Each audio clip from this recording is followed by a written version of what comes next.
Well, what is up, everybody? Welcome back to another episode of Talk of the Tundra, your Green Bay Packers podcast that is a proud partner of the Eurostep Podcast Network and the Blue Wire family. As always, I am your host, Numac, coming back to you after the bye week, refreshed, ready, hopeful, some might say again, at the Packers being able to get back on track and make sure that this season goes how it should after those abysmal last two games against the Browns and then the Cowboys. So, with all that being said, to talk about the Bengals matchup this week is my lovely co-host Jordan Tresky. Jordan, how you doing, buddy? Doing well. You know what they say about Bengals? No, I don't actually. Bengals, they don't always change their stripes. God. I think to preface this, I guess they're not even paper tigers anymore. They're just like paper tiger kittens. I don't know. We'll talk about it. Bengals, they may not change their stripes, but you know who did? Joe Joe Flacco. Flacco. How about that? So before we get into all things Packers Bengals, we got to hand out a couple of cheeses.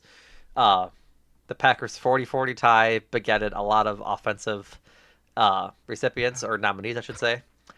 First up in the nominations is Jordan Love, 337 yards, 31 of 43 with three touchdowns and only one sack with a quarterback rating of 118.1. Next up is Josh Jacobs, who had 22 carries for 86 yards and two touchdowns on the ground, along with four catches and 71 yards to boot. Next is Romeo Doubs with six catches, 58 yards, and three tutties. And then Matthew Golden with five catches and 58 yards, with obviously no touchdowns, but had that big catch in the beginning of the game.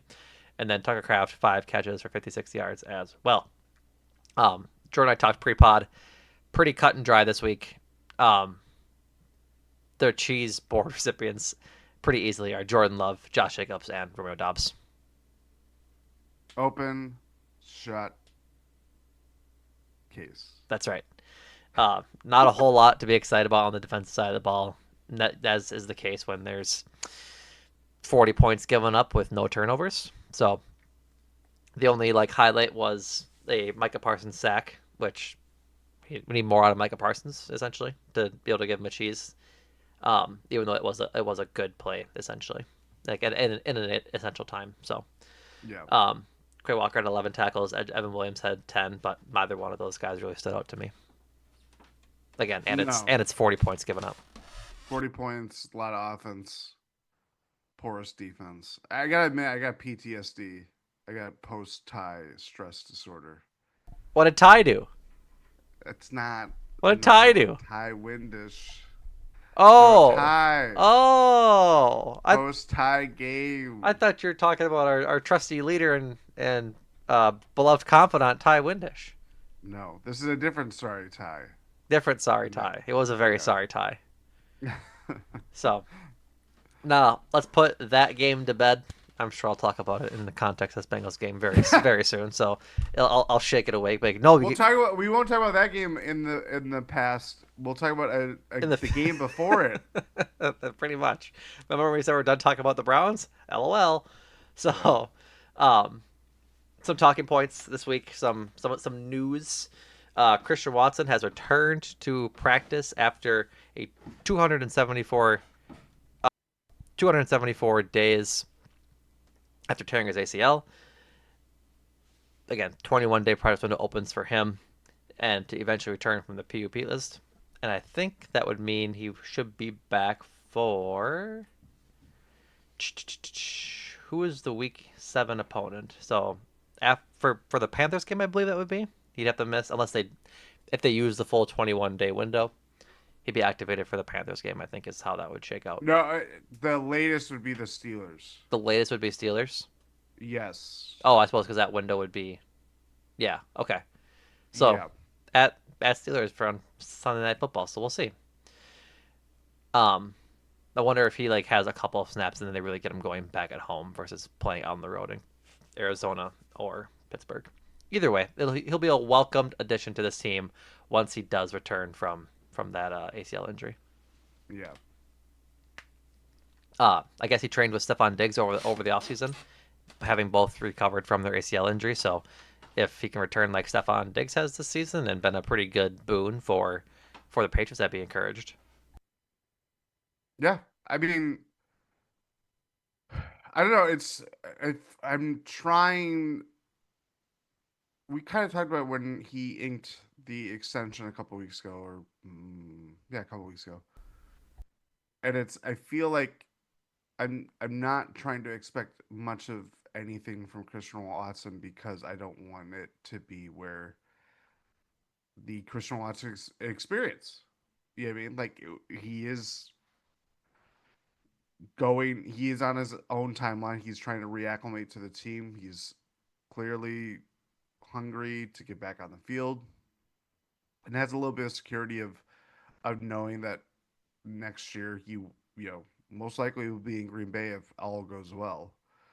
Um, and that even with injuries to the wide receiver core, like Jaden Reed is going to be out for a little bit. If you know, it's been very quiet because he had multiple injuries that he has to Right. deal with right now. Um, but the wide receiver core has kind of you know been okay. I'm not saying it's stellar, but I think it's been decent enough. I mean, Romeo Dobbs is coming off a very good game in Dallas. Tucker Kraft is obviously, we're buzzing about when he can fully take that next step, but he's certainly capable of. The options are there, not to, you know, disservice to Matthew Golden and Dontavian Wicks, but it hasn't. The moment that they need Christian Watson to come back and even just be on the field, I feel like that is kind of we're losing sight of the bigger game ahead. Yeah, I mean, 100%. 100%. Um, it's he opens up a lot in the offense, and so he'll be a welcome addition. But obviously, you don't want to rush him back, even though he'll be back within 3 weeks to begin with. Um, he did say in an interview, I'm not with Rob Dombrowski, but this is from Rob Dombrowski's story. Um, quote, honestly, my goal for coming back is to play, or coming back to play is whenever I feel like I've put in the work enough and I'm confident after getting the team reps, getting the live reps, and there are no setbacks. I want to get back and have felt 100% and continue to feel 100%. That's my main thing. I'm not setting too much of a target date this week or anything. It's really just as soon as I feel like I'm 100% ready to go is when I'll play. So it sounds like a guy who is like itching to get back on the field. I'd imagine I'd be shocked if he played this week. Like frankly shocked because he was activated at the earliest possible time he could have coming off of the PUP list. And so even Dvoski said in earlier in his article that if he comes back, um, at the end of it, he'll still beat like most ACL timelines, which to be a Debbie Downer is just slightly concerning for a guy that who's had leg injuries. Not that this is like a repeated one, but he's had hamstring injuries and knee injuries and other stuff that's ailed him. I'd like him to be fully 100% and maybe not just talking about being 100%. And again, the only people that know this are Christian Watson and the medical staff and etc.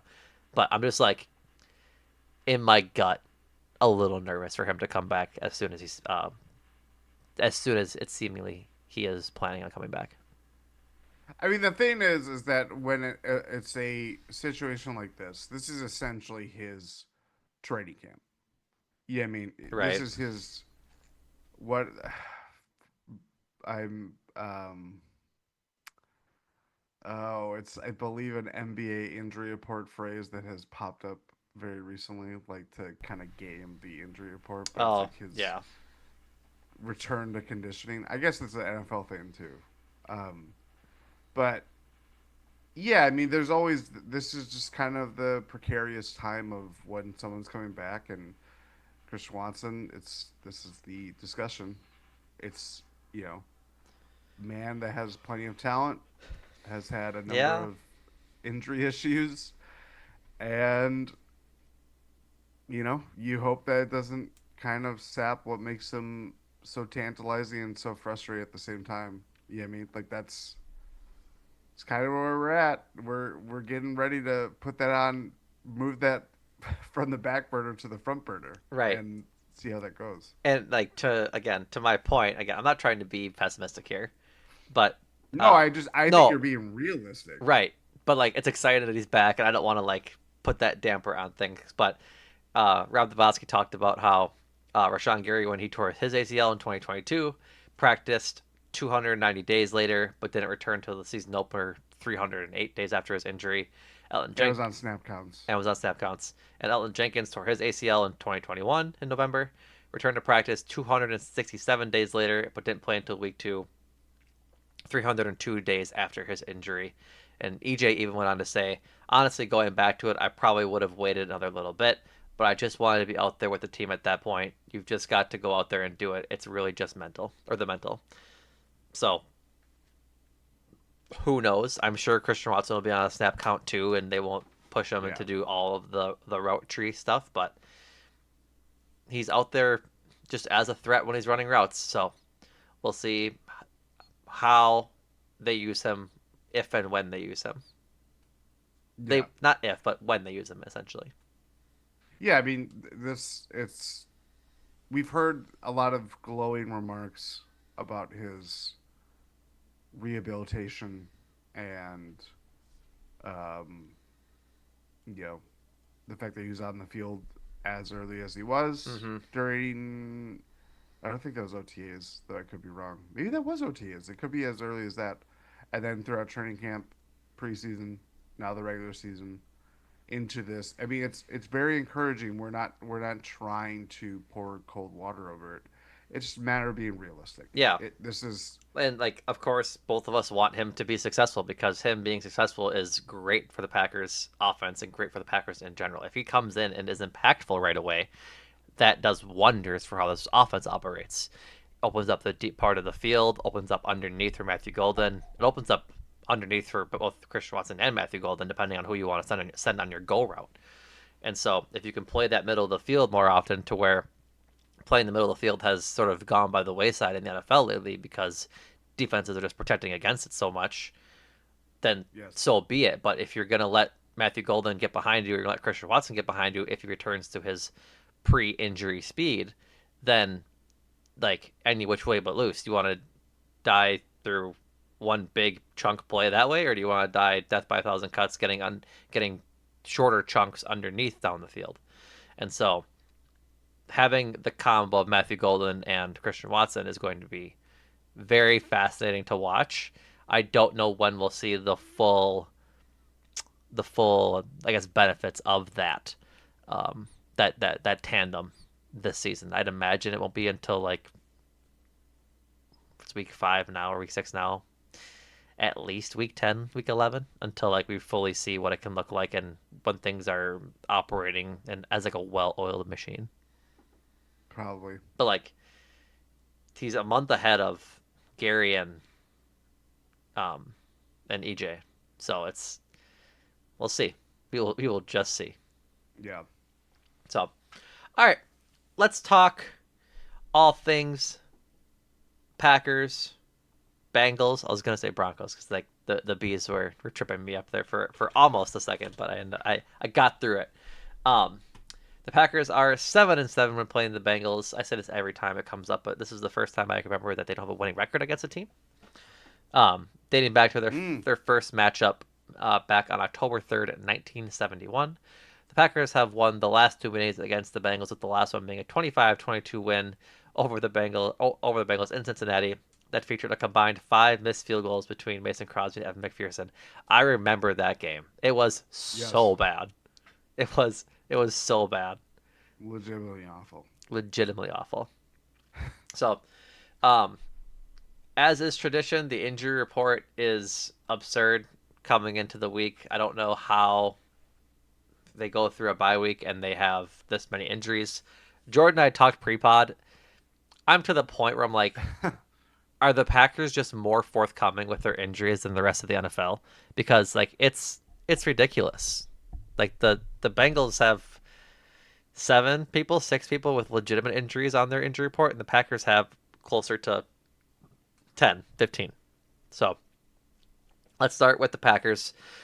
Aaron Banks, nursing his groin injury, was limited in practice. Tackle Anthony Belton with his ankle injury was a DNP. Defensive or edge rusher Kingsley Enagbare with an ankle injury. He was limited, as was Nate Hobbs with a concussion. Tucker Kraft has an elbow injury. He was full participant. Jordan Love and his ankle, which I think is new, and left thumb Yes. injury was a full participant. Brandon McManus has a right quad injury. He was limited. Jacob Monk has been designated to return from IR with his hamstring injury. He was limited in practice. Jordan Morgan has a knee injury. He was a full participant. Zach Tom, Rasheed Walker, and Savion Williams were all limited with oblique uh, knee and or I'm sorry, oblique, quad, and groin injuries. Obviously, we talked about Christian Watson returning; he was limited. And then Devontae Wyatt and his knee injury were a DNP on Wednesday. As for the Bengals, guard Dylan Fairchild has a knee injury; he was a DNP. Defensive tackle BJ Hill has an ankle injury; he was a full participant. Wide receiver, I'd never heard of this man in my life. Charlie Jones has an Achilles injury; he was limited in practice. Shamar Stewart, their first round pick this year, has an ankle injury. He was limited in practice. Backup tight end Drew Sample has a ankle injury. He was a DNP, and then former Packer Lucas Patrick is designated to return from IR. He's in their practice window and was a limited participant in practice. So, few things to pull from that. I don't love Devontae being a DNP 2 weeks after his injury. Like I know they said he'd be week to week, but for this matchup in particular, it's not the biggest of issues. We'll talk about that in a little bit, but would have liked to see him be practicing, obviously. Yeah, but probably more. I don't know. It's good. The buy happened where he bought some time, but again, going back to week, it might just be one of those things where buying more time for him to get right is more important than kind of casing it every 6 days, 7 days. You know what Right, I mean? exactly. So if he misses this week, I'm not a huge problem with him missing this week, but I mean even next week too. I'm not really too scared of whoever the Cardinals are trotting out at running back, besides Kyler Murray kind of thing. But um, Amari DiMercato. not after dropping the football, trying to stunt on. Let's get Jonathan Gannon back there. He could get murdered, but alas, murdered. Anthony Belton not practicing isn't great because, like, No. I mean, Anthony Belton has an ankle injury. Him not practicing versus Tom practicing with his torn oblique. I don't love Well, that. I believe that is why Belton was not available for the Dallas game, correct? Who Because they they? had to, Oh, because they they played elevated, Kennard. yeah, they played Kennard, they elevated Brant Banks, subsequently waived him. And he got picked up somewhere. Did he? Forgetting, maybe Carolina. Okay. Um, yeah, I mean, between that and Banks being limited, Zach Tom being limited, I mean, even doesn't even necessarily. Rasheed Walker being limited with his quad. Like this line is in a bad spot, man. It's in a bad spot. So Yep. they need to get healthy soon, and that's hard to do when you're playing every week now, and You're especially playing for a the game called football. right, and you're playing a game unless they somehow win the conference, a game a week from now until January. Yeah, now we're in it. Now we're in it, We're like we're in it. so.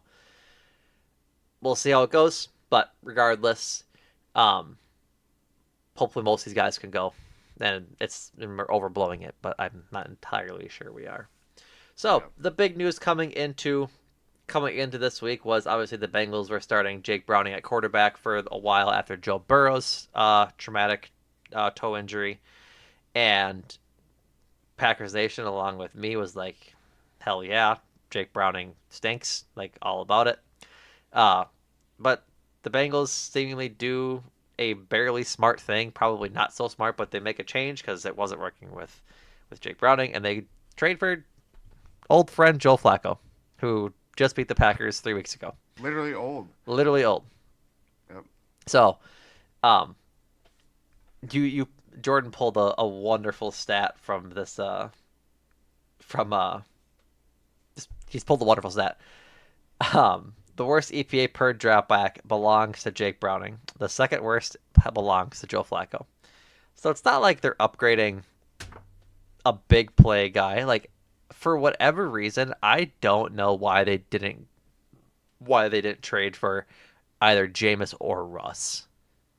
Like at least those guys I imagine do a little more for you than Joe Flacco does.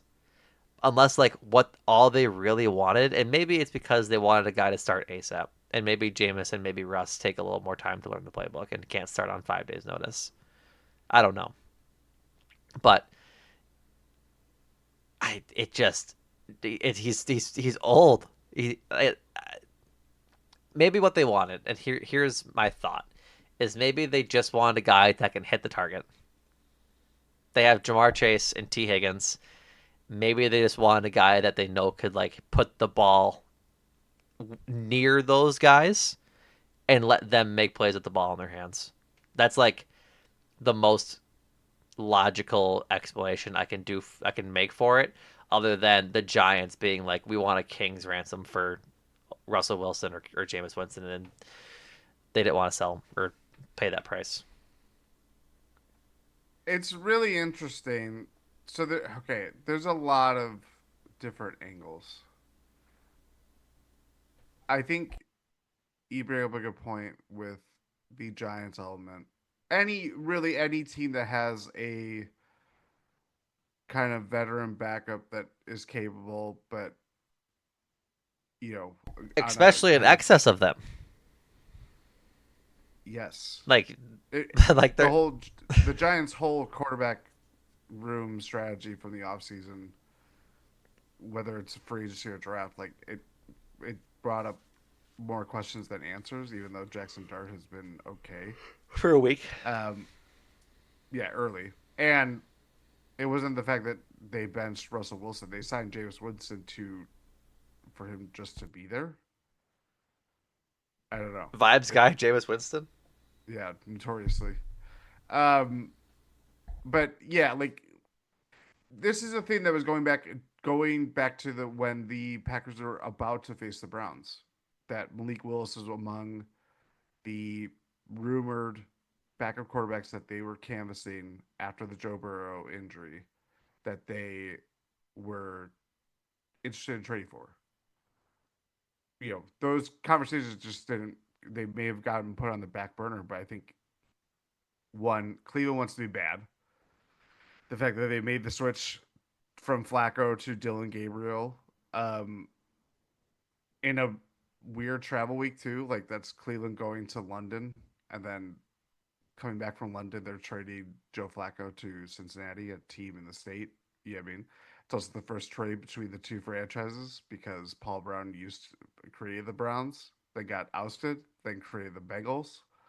Um, so Do you think Paul Brown walked into Cincinnati? He's like, I got a great name for the team. I think you're right. The What about Browns too? Browns too. What about Browns Have you two? guys heard of the Cleveland Browns? Let's call them the Cincinnati Browns. Two. Too.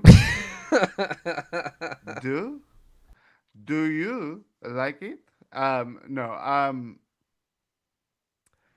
I don't know. I just think it's really what's happening with that division is super weird in that like It's really weird. Baltimore is in free fall.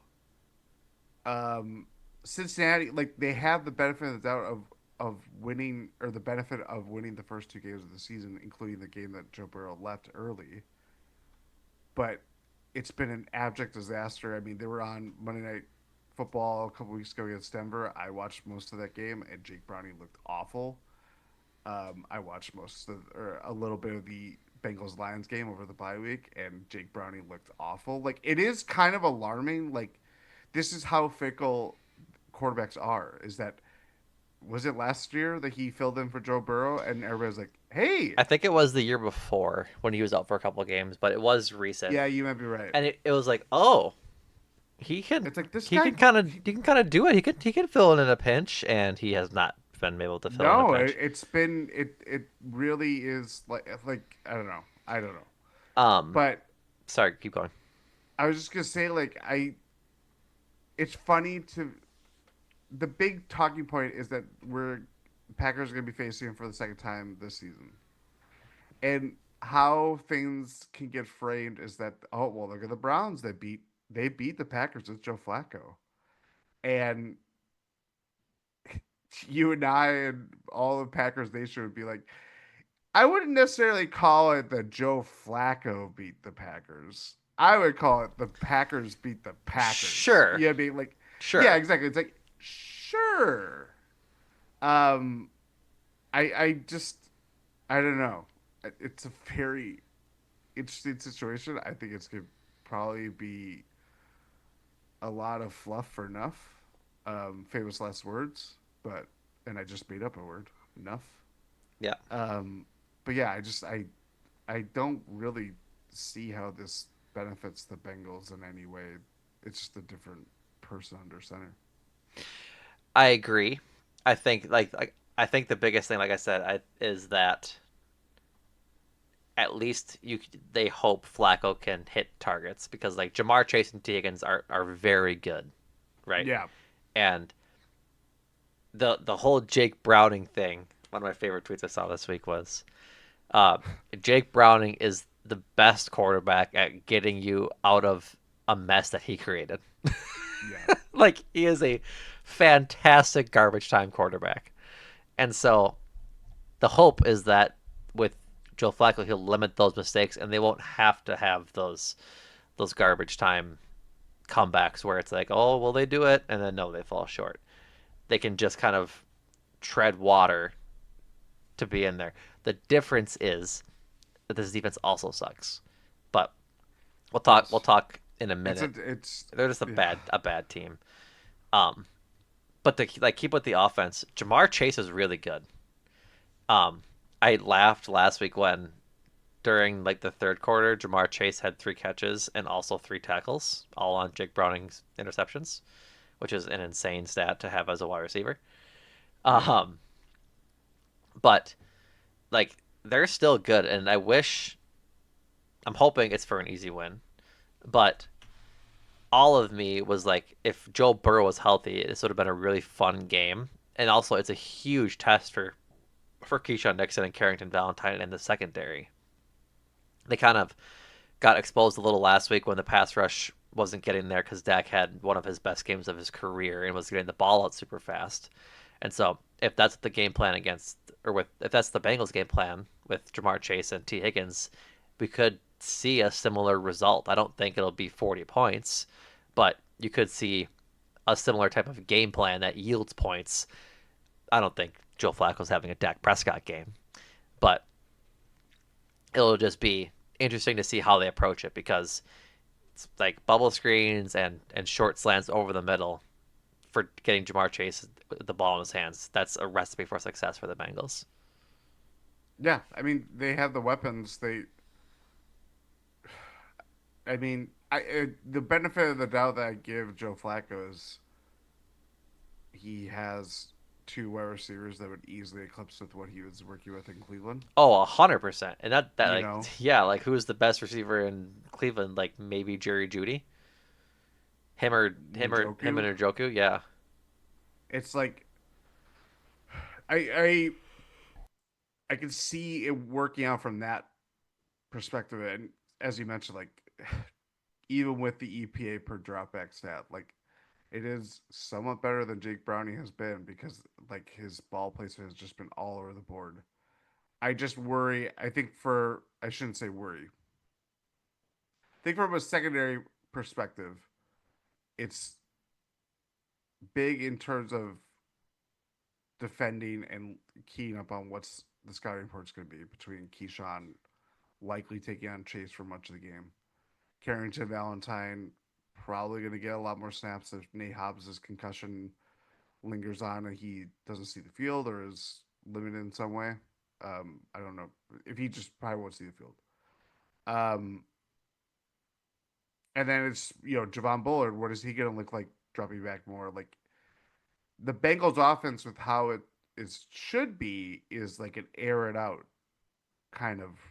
We know the tenets of how they want to play. It's very shootout oriented. They just have been has been since they drafted Jamar Chase. yeah It's the famous Penny Sewell and Jamar Chase picture. yes. Um, I don't know this it.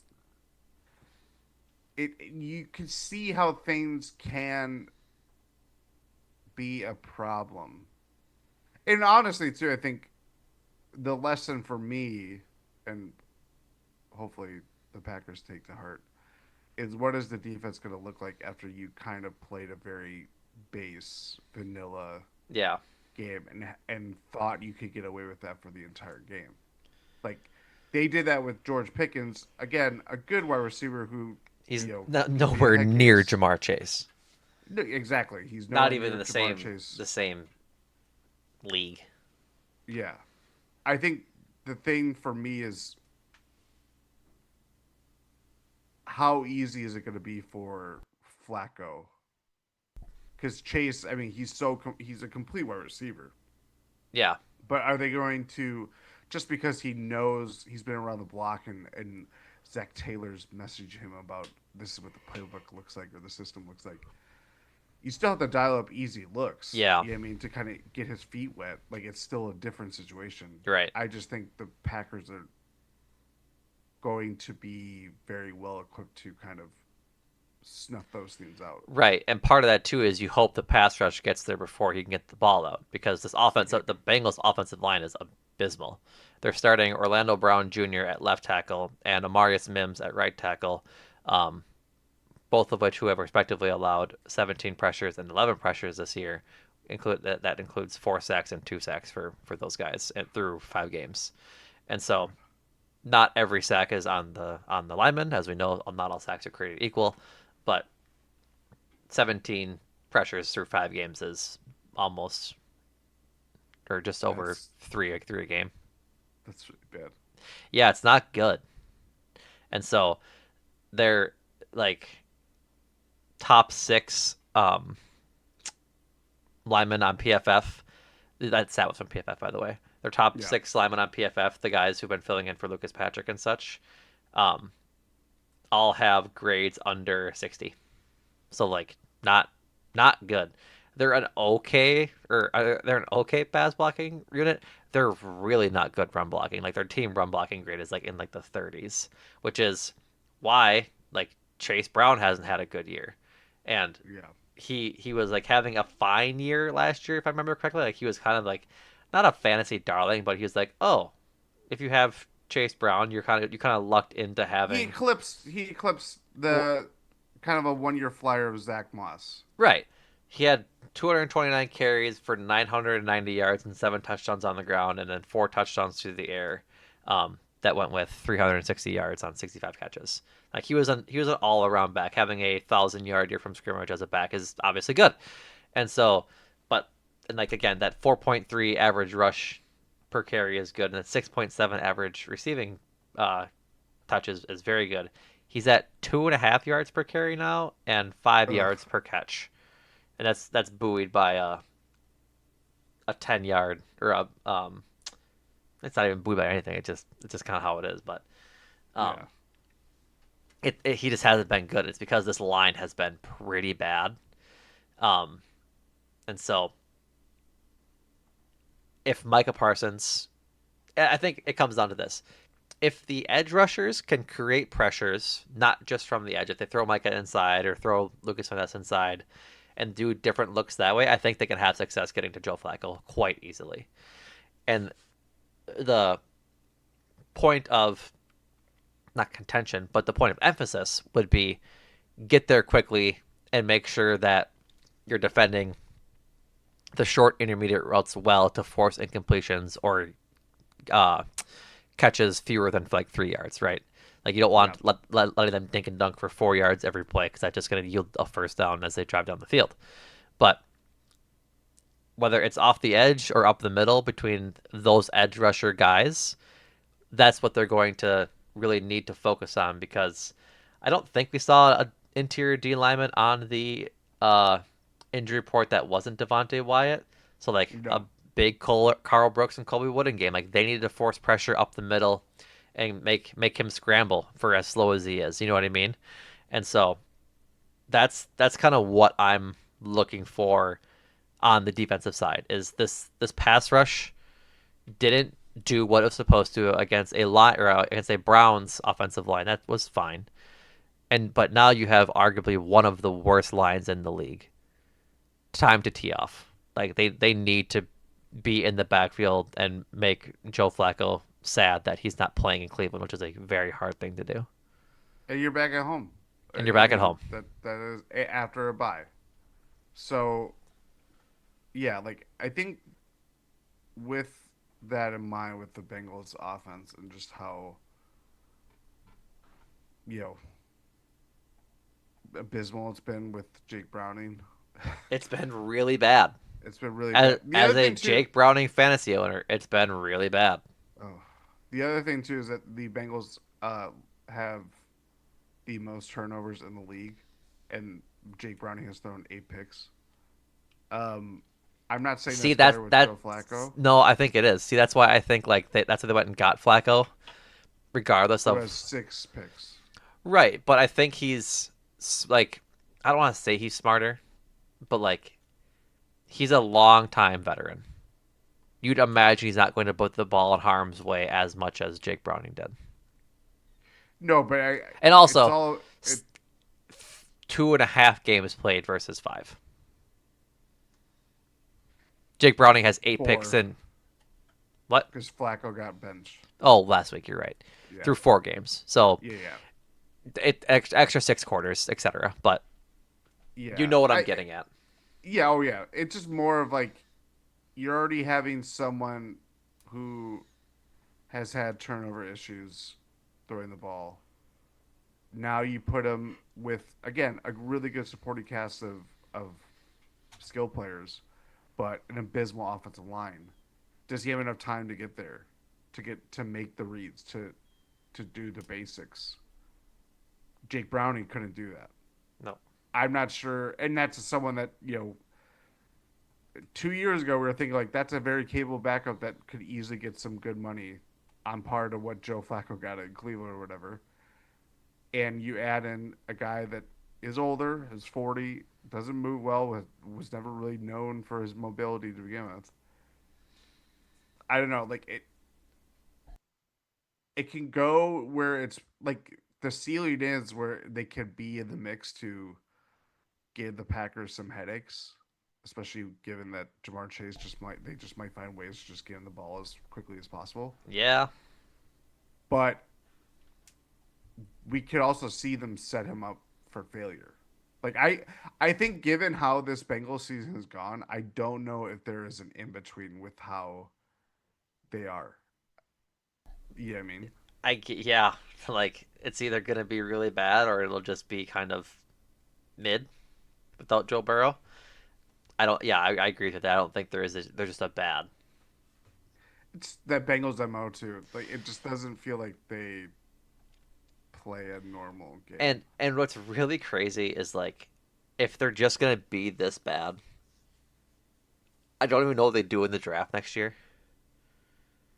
Like, what do you do? Draft the lineman one overall? I don't know what the lineman class is like, but it's it's fascinating to think that the Bengals without Joe Burrow get the first pick, and the big board has Caleb Downs as the number 1 overall pick out of Ohio State. They list him as a safety. I think he plays. I, I thought he was a different. I thought he was a pass rusher, but maybe not. Mm, But like a safety being the top prospect is insane. Like, that is pretty crazy. do they draft? He's really good, but like, do they draft? I got this Peter Woods out of Clemson, a D lineman. Do they draft this guy out of Miami, Ruben Bain Jr., an edge rusher to replace Hubbard? Like, I just don't know. I want to see. We're like too far into like Bengals lore right now, but they have 7 picks next year, which isn't a lot. They have 945. Well, right now, they'd have 945 and 76 in the top 100. That's just like not not feasible. I don't know, man. No, They're such a cheap organization. They're such a weird spot that it's just like, what do you do? they're also like I think their GM is like an interim that they just like yeah he's just gonna be the interim like he's I don't know it's an old school NFL run team Yep. It's like the Raiders with Davis. I mean, it's a family-owned team, and this is their only income, and it's run like a football team in maybe the '70s. Yeah. I think that's too far forward for how the Bengals run things. Just maybe. Just Yeah, maybe. So, alrighty. Let's talk about the Packers offense against this defense. I I expect another big game from Jordan Love and company. Like this Bengals defense isn't good. They've got like also I said Hubbard. I meant Trey Hendrickson. My apologies. I was thinking of the old um, Bengals pass rusher. Um, they've got players, but they just don't like play well. I guess is the best way to put that. They've allowed uh 27, 48, 28, and 37 points in their last four games. They won 17-16 against those Joe Flacco led Browns week 1. Beat the upstart Bengal or Jaguars 31-27. But since then, teams have just teed off on the Bengals all like the entire time, like the entire season, and probably that I'd imagine some of that's morale. Frankly, I yeah, can't imagine with Jake Browning throwing at as many interceptions as he does that the defense is very inspired to play, especially being as tired as they are. But they have TJ Slayton up the middle, who was a run stopper in Green Bay. Trey Hendrickson is still there. Obviously, Miles Murphy hasn't been as good as they want him to be. Old friend Oren Burks is on this team, but like he's starting. oh man, Like Cam Taylor Britt, like they have names. I just don't think they're all very good. And I would really want again. Let me pull up some defense, some coverage grades for this team. Um, go by game sorted or go by position rather. Like DJ Turner and Dax Hill, I believe, are their starters, if I'm not mistaken. Yeah, DJ Turner the second is their one, and Cam Taylor Britt is their second starter.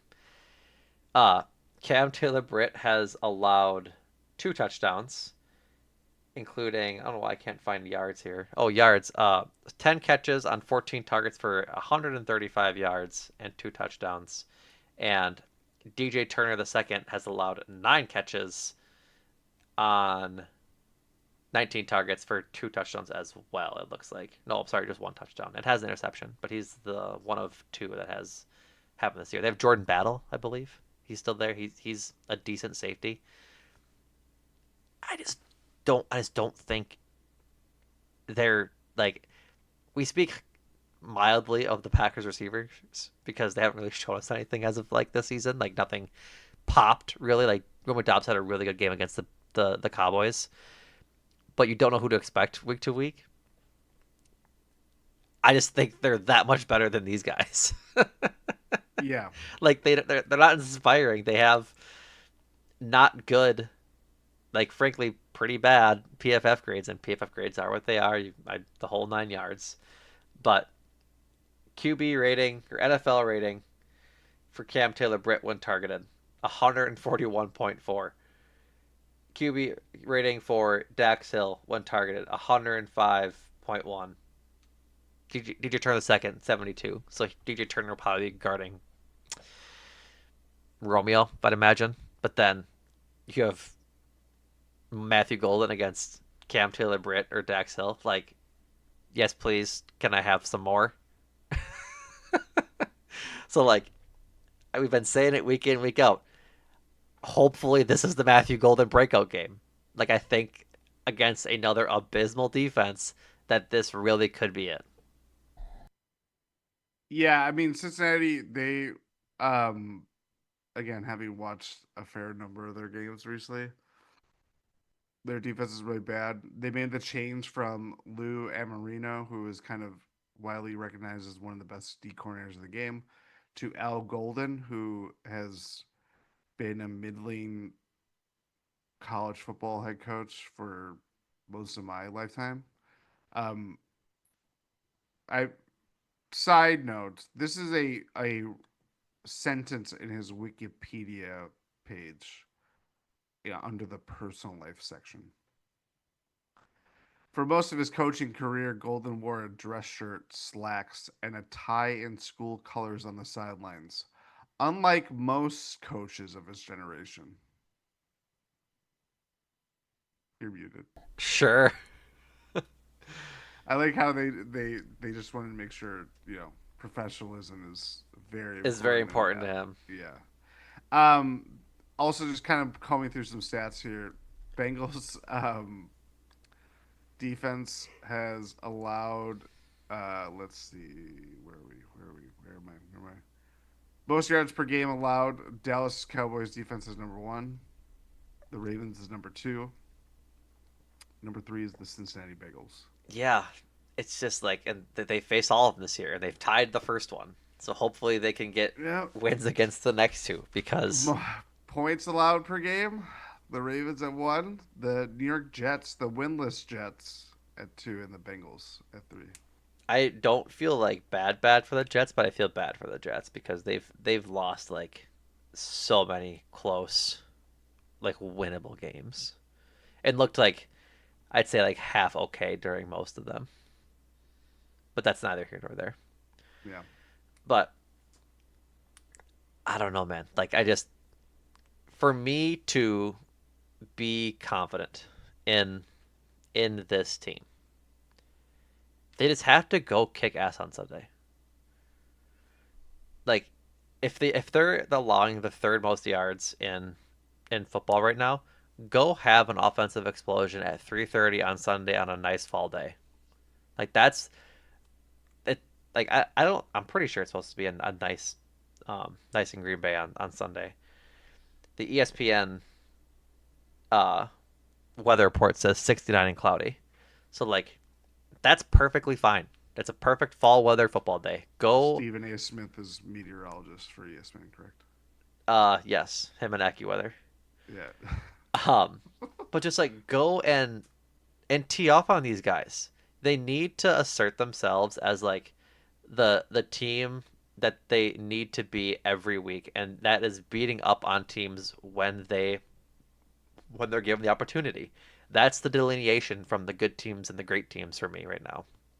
Like the Lions went and beat up on Cleveland. They beat the bricks off them.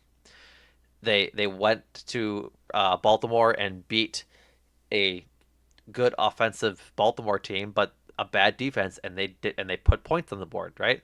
Like I want to see four good quarters from this offense and score 30 plus points and have it look easy. I want to look like the Seahawks game looked from a couple years ago when they just like Yeah. cruised the entire game, right? I don't want it to look like the Saints game where they score 34, but it looked like they left 20 points on the board.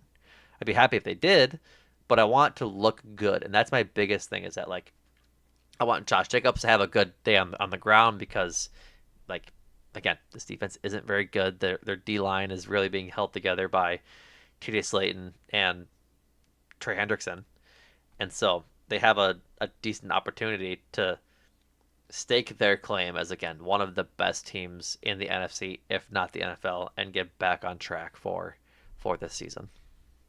It's a get right game. It should The be, and that's the it's thing. it should be. It should be. And I think playing down to your opponent level has we've already seen them Do it twice now. struggle.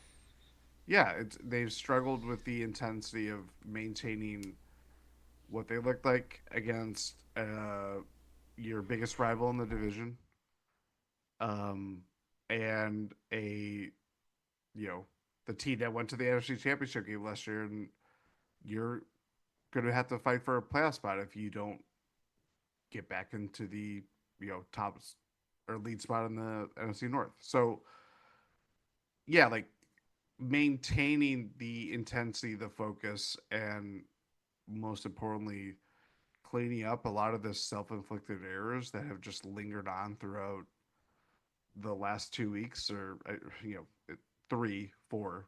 Um, it's just a matter of like, can we're not asking for a perfect game, but a lot of things just have to be cleaned up in a way that makes that we can just kind of like, okay, at least we didn't see a week of this. At least we didn't see a week of poor poor late clock management of if this game is close. We didn't You know, see them shooting themselves in the foot with penalties. We didn't see poor decisions across any facet of the game. Special teams hopefully looks better. Like LaFleur talked about that today at a this press press conference, conference. that like I'm bringing up the quote right now. okay, it's just that like they've had a week and a half now to think about what has went wrong in these past two games. Now it's time to focus and institute what has went wrong and fix it. Uh, Courtesy of Rob Donowski. More than anything, it's not giving up the big play. Matt LaFleur said about special teams issues. Or, yeah, special teams issues. He says, can't have catastrophic plays, no different than a turnover on offense or a takeaway on defense. It's stuff like that that, like, it's the attention to detail. And it's very hard to see those mistakes linger and linger and occur that it's part of it's built into what the Packers do. It's just a matter of can you mitigate that enough where it's not going to open the door to eventually tie the Dallas Cowboys or lose a game in the last 5 minutes against the Cleveland Browns. Like it does the tenor of how we have talked about this Packers season has dramatically shifted to this is a good team that gets in its own way repeatedly. And it's not great that we're talking about it in early October, but there's still a lot of football left that we think that they can address these issues and at least maybe lessen them to a degree where it's not once every 4 quarters. Maybe it's once every 16 quarters, and hopefully it doesn't bite you enough in the ass Right. to ruin your season. Exactly. Exactly. So, alrighty. Should we hand out or not hand out? Should we talk about players to watch? Yes, let's do it. Why don't you start? Because I believe I started last time. I'll do Bengals. I think I'm gonna be really boring. I'm gonna say Flacco. Boring as Flacco? I think I will.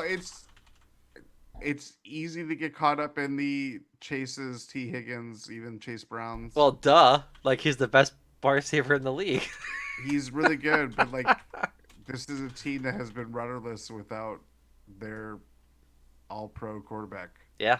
on the field. Yeah. So unless if you make Jamar Chase like a direct snap quarterback for the entire game and do wildcat. God. I don't know, like someone has to throw in the ball, and Yeah. I don't know how it will necessarily go for old Joe, smoking Joe Flacco, Smoking Joe Flacco. Um, vaping Joe Flacco. Vaping Joe Flacco. He's got with the times now. Um, my player to watch for the Bengals is Cam Taylor-Britt. I want to see him get sliced and diced by my other player to watch, Matthew Golden. I want to like see that matchup and have Matthew Golden just. I want him to show us who he is. 100 plus yards receiving on like 6 or 7 catches for multiple touchdowns. It's a pipe dream. I realize that, but Wait, what did you say? Sorry. I said I want my Bengal is Cam Taylor-Britt, and I want him to get sliced and diced by Matthew Golden for like For, 5, 6 catches off like over 100 yards and a couple touchdowns, which I said I know is a pipe dream, but sometimes oh, dreams come true. put that in your pipe and smoke it. I would, yeah, I'd love to smoke it. Give me it. Smoking Joe Flacco. Smoking Joe Flacco. I want to go with someone different than we usually do. And I think I'm going to say You sound like you're doing eeny, meeny, miny, mo. yes, duck, duck, goose. Thank you. I'm going to say Edrin Cooper. Okay. After a very bad Cowboys week. Yeah, I think it left a really bad taste in a lot of people's mouths of just how he looked in that game. I think the overall message is that I think we know who the best linebacker has been for the Packers so far this season, and it has not been Edgerrin Cooper. Mm-hmm. I don't think he will be a central reason why the Packers win on Sunday if they do. I just would like to see a better game from him. I would like to see a little bit more disciplined defense. What does he look like in open field situations, one-on-one opportunities? He looked really good in the Lions and Commanders game. I think that got away from him when Packers played on the road last 2 weeks before the bye. Again, kind of on the periphery of who I would assume would lead the Packers to victory on Sunday if that is to happen. But it's more of like if there's a guy that I think personifies a get right game, it's Edgerrin Cooper because if your defense is giving him 40 points, Edgerrin Cooper is probably not going to be a good or a non-factor in that way. And he was in Dallas. So can you reverse the fortune where they take away the middle of the field, they take away big plays, and he can maybe kind of be a menace back to what we had seen to start the year and obviously at the end of last year too. That's right. So, all right, Jordan, score predictions. I'll go first since you did players. Um, 45-12. It's Okay. not based in reality. I want them to beat the bricks off this team. I just need it in my bones. I don't want to come on this podcast Sunday night exasperated how somehow, some way, Matt LaFleur and company and the rest of the team let this team hang around for a close game. Like, this team stinks. And if they play a close game at Lambeau, I'm just going to be frustrated to say the least. This a Siegfried and Roy situation. Go ahead and explain that one for the people who don't know, obviously. Siegfried and Roy were I know who talking they about are. a tiger attacked them. Their pet tiger that they use Okay, in this. that okay. Good. I don't like you. It's so bad. It's so bad. So, Okay, score prediction. well, and they thought that a tiger could shoot I'm the going to stripes. end the pod. Oh, okay. Give me your score prediction. I would be more modest because, yeah, I'm gonna go Packers 27, Ugh. Cincinnati 9. I think they only get field goals. I also thought they only got field goals. I did 12, You did do 12, yeah. which could be two touchdowns Two in the section. touchdowns and But yeah, or no, no, no, that's one what. touchdown, And one field goal, and a safety. shut up. I'd be down with it. I'd be down with it. I mean, that would mean the defense is in the backfield. Yeah. So, all right, folks, that does it for this episode Who's on of the call this week? Mark no, Sanchez. nobody good. Shut up. Uh, probably like their C or D team. I don't know. I'm not I gonna actually find I that. believe it's Kevin Harlan is on the call. They gave Kevin Harlan the Bengals Packers game. That's incredible. Yeah. Shut up, Kevin Harlan. Big fan. So, all right, folks. That does it for this episode of Talk of the Tundra. Thank you all for listening. Check us back in your podcast feeds Monday morning after we record Sunday night. Here's to hoping it's a victory Monday and such. And with that, like I said, thank you for listening. All things GSPN at gspn.info. Um, I'm flubbing this outro and I apologize. So I'll just end it with thank you for listening. And Jordan, thank you. Thank you.